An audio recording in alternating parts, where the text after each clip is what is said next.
Good afternoon, viewers, and welcome to the 4th annual May 9th Victory Day Parade hosted in the Commonwealth of Dracul. I am your host, Charles Ross, bringing you live coverage of the event as it happens. Things are going quite well today. We have wonderful weather here in North Dracul. We've got a great turnout as well, and it appears we're ready to have another great celebration for Dracul's history book. Truly, this was going to be one that will go down in the history books as well, as this is a first major event, or one of the first major events that Dracul has held since the coronavirus caused a temporary ceasing in in-person activities due to positive COVID cases. So there's a lot to say about May 9th here in Dracul, a lot of things. As someone who was part of Dracul in the past for a decent while, I can tell you that the May 9th parade is in honor of Dracul's victory over the Draculian rebels. Now, of course, this was a simulated event, but it showed Dracul what micronational warfare was all about. There is a serious aspect to the incident as well, such as Alfair not respecting the rights of religious peoples. He seriously did not want them to remain in Dracul. So there was both a simulated and serious aspect to it, and the aftershocks of this event are still felt around Dracul to this day.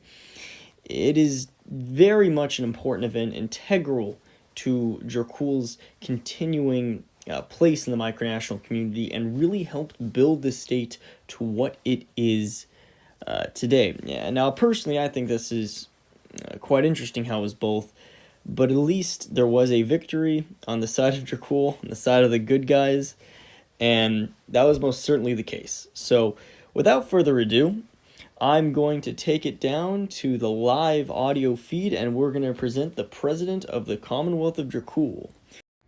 Ladies and gentlemen, welcome to Dracul's 4th Victory Day Parade on May 9th, 2022. We welcome back all Draculians and visitors, especially after the COVID-19 outbreak, which crippled many physical micronational events. For those joining us for the first time today, the May 9th Victory Day Parade is a celebration from Dracul's victory in 2018 over the Dracul Confederacy, which attempted to take over Dracul's government and persecute religious peoples. Today, we honor those who fought valiantly and defended democracy against oppression. At this time, we ask that you direct your attention to the military color guard located to the south of the labyrinth. The music provided today is from the Romanian and German cultures which links Draculians together. This is the Victory Day Parade of 2018.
Ladies and gentlemen, at this time we ask that you please rise for the playing of the Commonwealth of Dracul National Anthem, Dracul Our Fatherland.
At this time, we ask that you direct your attention to the podium for a speech from President Stephen Luke. Ladies and gentlemen, thank you for attending the 4th Victory Day Parade of 2018 here May 9th, 2022. Very glad that we could have everybody here with us today. As you know, this is a historical moment in Draculian history. We had a lot of history as of late with many different factors in different areas, but this is definitely one of the biggest because it's what kept the democracy going in Dracul, the very thing that was threatened by Alfair and the Dracul Confederacy. For those of you who are unfamiliar with the incident in question, May 9, 2018 marked the victory against the Draculian Confederacy, and basically what happened was we had an intelligence director named Alfair. He was hired in early 2018, and throughout his time from around January or February of 2018 to up to about May, he started to exhibit some extremist views. He was a self-declared atheist. He made it known that he did not like religious peoples and he wanted to persecute the religious peoples of Dracul and to get rid of them. And when the Draculian government said that's not going to happen, we're not going to allow you to do that, not going to allow you to spy and do those sorts of things, he then took it upon himself to break away from Dracul to form the Draculian Confederacy, where he and his rebel group would have attempted to do such actions. Luckily, through about a month of fighting in various different ways and tactics, the Draculian government was able to remain steadfast and to declare victory. And we had an entire trial and court case on the situation where he was found guilty and resulted in him being excommunicated along with his associates from the Draculian community, and brings us to where we are here today celebrating the victory. It's very important that people understand the importance of a democracy and why it exists, and the importance of being able to repel other forms of extremist groups and extremist ideologies and government structures, especially when it comes to authoritarianism in many of the countries you see today, such as socialist and communist countries. China and North Korea and Venezuela and Cuba are just 4 examples of how extreme things have gotten. But we know throughout the course of history that it gets even more extreme than that when you compare it to places like Germany in World War II, for instance. So we must maintain the very thing that keeps us together and what keeps the world moving in the positive direction. If democracy didn't work, the majority of the world and the majority of the countries of the world that are the most successful wouldn't utilize those. Now, certainly there are successful countries in the world that are not democracies, but many of the successful ones are just that, democracies in some form of fashion, especially with freedom. And we are very pleased that Dracul is one of those to contribute to the micronational community. So I would like to, at this time, thank all of those who were involved in the Draculian conflict on the Draculian side, of course. And we thank all of those for their loyalty to Dracul, those in the past, those in the present, and of course, those in the future.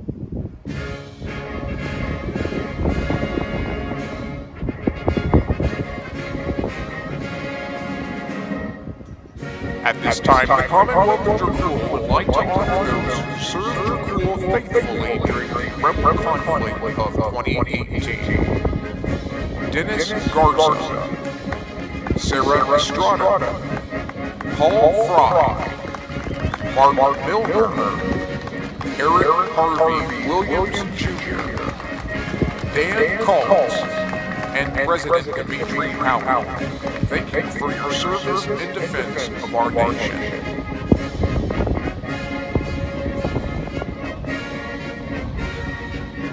And I'd like to give a shout out to founding father Mark Milner, who joined us today in the color guard.